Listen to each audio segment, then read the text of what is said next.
All right, this is Cleopatra, Daughter of the Nile by Kristiana Gregory, part 7. We are starting today on page 65, which is the 30th of Marches. We have come to an island called Malta, far north off the African coast.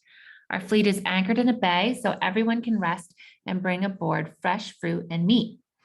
The water's beautiful, clear emerald green. When I look over the rail, I can see down to the white sandy bottom. Schools of colorful fish dart here and there. To our amazement, we can also see the remains of a ship lying on its side, her mast broken in half. The bottom is littered with vases and amphorae, probably once filled with wine or olive oil from Rome. I wonder if the ship and her crew perished in a storm. Certainly any slaves in chains would not have survived. The wreckage appears to be shallow enough that we could jump into the water and walk on the soggy remains. So I instructed some of my men to swim down for a closer look. There could be treasure or valuables. Neva and I watched from the bow as 3 sailors dove overboard. They swam down and down and down, and they still hadn't reached the bottom. I counted to 50 when 2 of the men suddenly began swimming back up to the surface. As they gasped for air, I continued to watch as the other man was still down there. Gradually, he stopped moving his arms and his legs. I'm sorry to say that by the time I shouted for someone to go in after him, it was too late. The poor man had sunk even deeper and couldn't be reached. By royal decree, I have now forbidden anyone from our fleet to dive for treasure. Perhaps Neptune and Poseidon want to keep it for themselves. This morning, Father's guards rowed him to shore in the little lifeboat, and he's now sleeping on the beach in the warm sunshine. The island is inhabited with a light-skinned people with brown eyes and brown hair, friendly, but not curious about our royal flags. Their language is similar to Latin, but it's hard for me to understand, so we just smile and gesture to one another. As I reflect, it's possible that some of them are descended from shipwrecked sailors. Puso is suffering with a bad cold, so I've given him the day off to rest. Thus, Neva and I spent the afternoon by ourselves. The waves are small, just up to our ankles, and perfect for swimming. But I wanted to do so without Father's guards staring at me. These guards are men, the tall dinkas with ebony skin, quite strong. I'm thankful that they're here to protect us, but sometimes I want to be alone. Finally, they agreed to sit on the rocks a distance away. Neva and I held up our hands to wade into our waists. We held hands to wade in up to our waists. Our chittens floated up like sails. I wanted to swim far out like the big fish with wings, but I was afraid my dress would pull me down. Princess, said Neva, let us wait to swim off the boat without these long dresses. It'll be safer, please. She pulled my arm toward shore. Oh, Isis, forgive me. All I could think about today was how tranquil it is here. Not once was I afraid for my life or worried about spies. I did not have to whisper my thoughts to Neva. We just spoke out loud like commoners. I could stay on this restful island forever, take care of Father, nurse him back to health, coax Olympus to move here with his family. We could live in peace, even if Alexander doesn't rise from the tomb. Would it be so terrible to be a princess in exile? Evening. This afternoon, the little giraffe died. It was taken ashore and buried above the beach. The islanders crowded around, having never seen an animal with a long spotted neck before. Neva and I watched the funeral from the boat where we sat on deck drying off from a swim. The giraffe missed its mother, she said while brushing my hair. At least now it will not have to suffer being away from home. Yes, Princess? Yes, it is so, Neva. I held up my mirror so I could see her face next to mine. There were tears in her eyes. Suddenly I felt ashamed. She misses her own mother, and I never noticed before. During dinner, sailors reported to me about a discovery on the island. Among the temples, they saw massive stone carvings of women in pleated skirts, something they had never seen before. They do not know if the carvings are of goddesses or portraits of a queen and her servants. In any event, the statues have been nicknamed the fat ladies because they show plump women with enormously fat legs. The sailors also said that when they were on the western side of Malta, cooking breakfast on the beach, they could see the little island of Goza, just 1 mile offshore. They were afraid to explore it, though, because an old legend says that the sea nymph Calypso lives there in her cave. She's the one who lured Odysseus from his ship and made him her prisoner of love for 7 years. I've had Neva read me this story many times. I do not know why the sailors are so frightened. Perhaps they think Calypso is a 12-foot tall fat lady. The 2nd of Aprilis, on the island of Malta. Nightfall, still anchored in the bay. I'm on deck writing under a lantern hung from the mast. As the boat rocks gently on the swells, the light swings left and right, moving shadows across my page. I can hear the pleasant sound of waves breaking on the beach, then receding with a hiss. Peaceful. That's the only word I can use to describe this day. And if it were not for the loud sailors, it'd be bliss. Earlier, I penned an order to our fleet forbidding drunkenness, but as I was sealing the tablet with wax, Father rose from below deck. He was dressed in his elegant purple robe and carried his reed flutes. He plays these pipes when drunk. Thus, people mock him with his nickname Alutis, which means the flute player. For a king, this is not wise. Daughter, he greeted me, smiling, but that was all he said before climbing overboard down to the lifeboat tied up along us. His guards rowed him ashore where a party waited. Royal pennants flew above the banqueting table. Torches were planted in the sand like candles. I rubbed out my words and slipped the tablet back into my writing chest. How can a princess give an order if her father, the king, has no intention of obeying it? The next morning, it is nearly dawn. Neva and I stayed on deck all night, wrapped in blankets, for I wanted to watch the stars. The freedom to be out in the open without fear gave me such gladness of heart. I could not sleep. She and I talked long into the night. I forget how many times we turned the hourglass. I imagine the way that this is the way common sisters are, sharing secrets and dreams as sisters who are not competing to be queen. To honor Neva, I will not write of the dear things she confided in me. Just moments ago, I heard the sound of oars splashing in the water, so we looked ashore. Through the gray morning light, I saw a small boat being rowed this way, a lantern in its bow. Now it's pulled alongside. 2 guards are lifting my father, the king, up to the deck.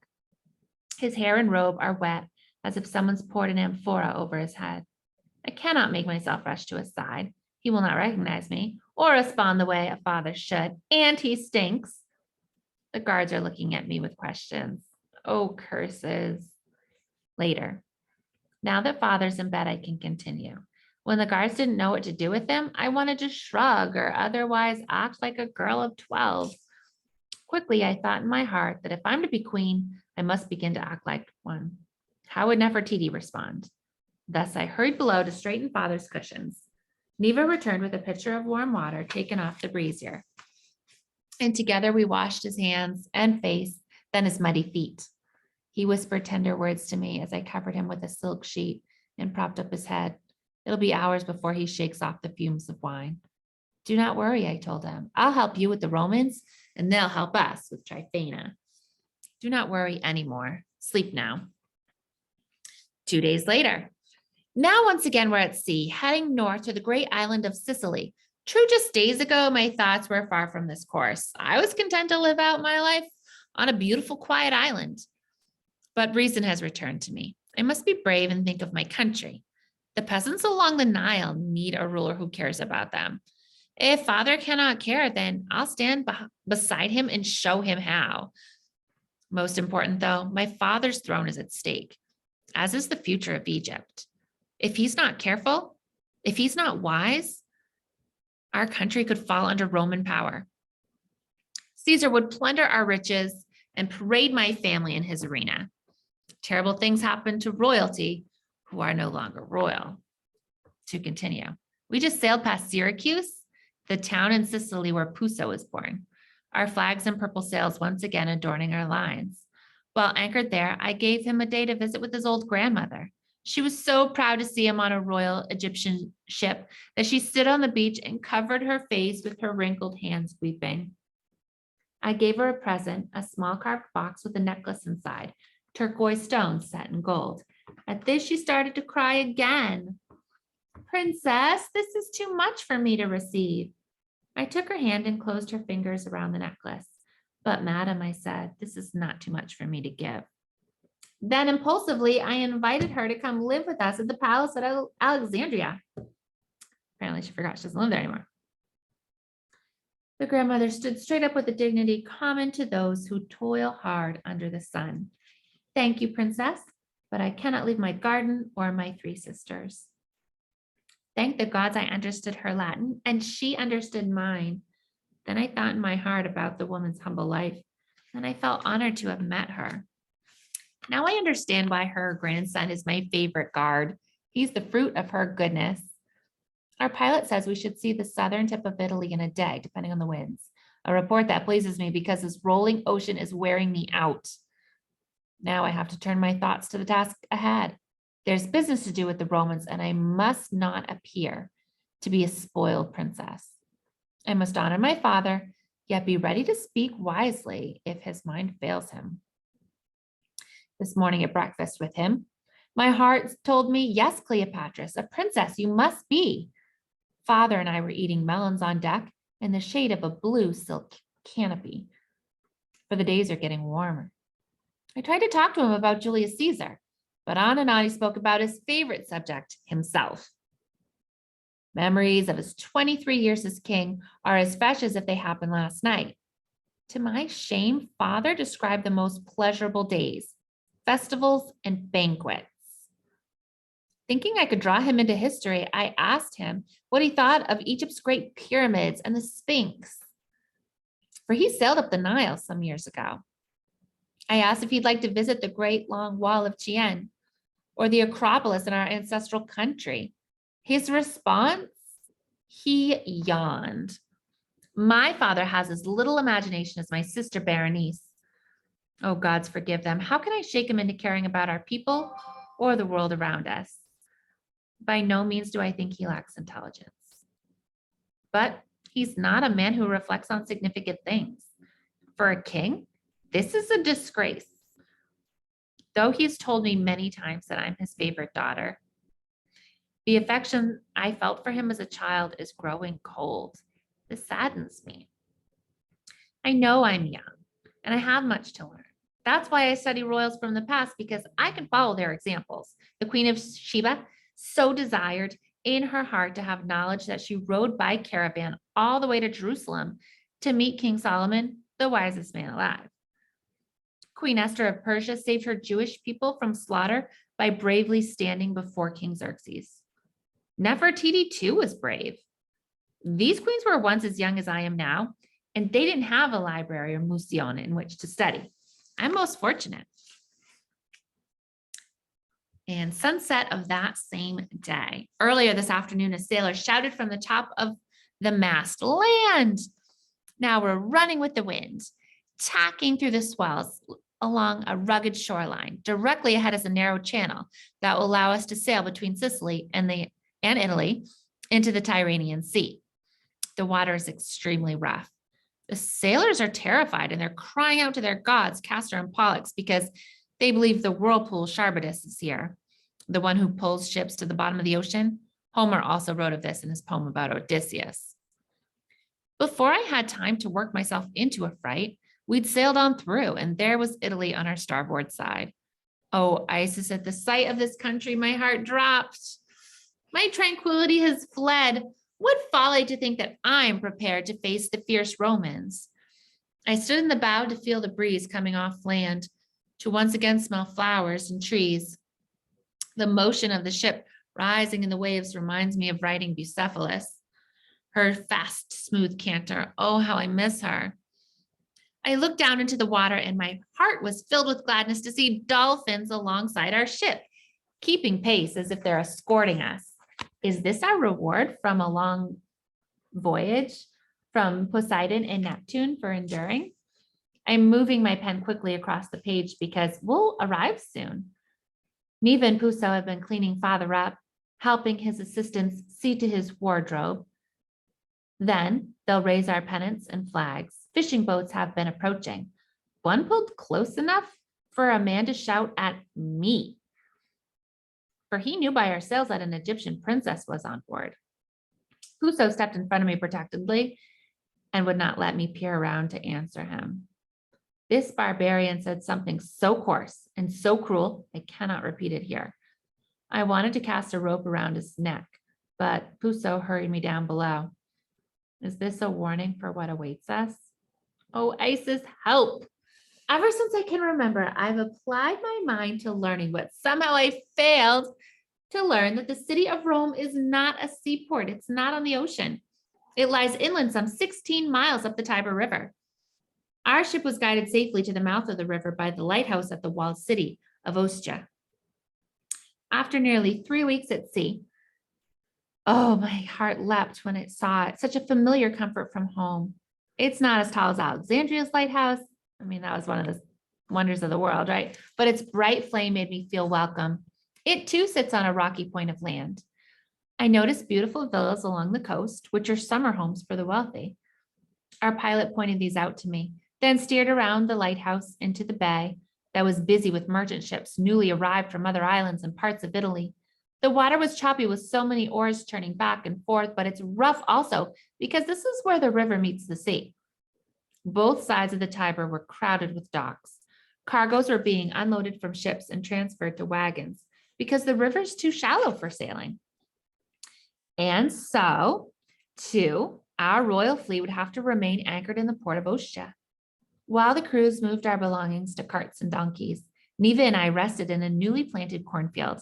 As far as I could see, there were lush green vineyards neatly laid out in rows, white clouds high overhead. We camped here one night, then early the next morning took off on a side road that runs alongside the Tiber. It was sandy and slow going, but I quite enjoyed the walk. After so many days at sea, it felt wonderful to stretch my legs. Imagine my pleasure to see woods and a cool forest along the way, then meadows with flowers. An oasis in Egypt is as lovely, but it's surrounded by desert.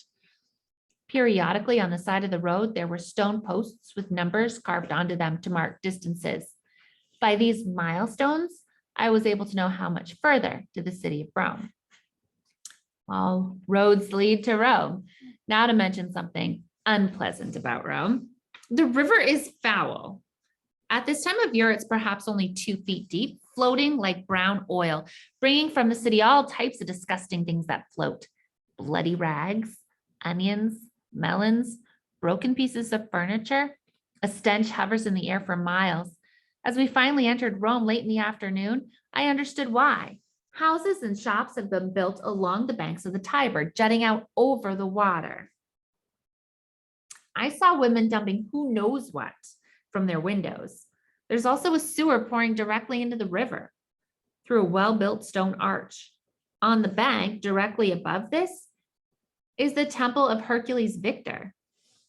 I think worshipers must hold their nose when they present their offerings. Oh, I regret my complaints about the sea, for at least it was clean. Will I sound too royal if I say I miss the Nile, that I yearn to be near a living river? I don't think so. All right, that is where we're leaving off today, page 80. All right, thank you for listening.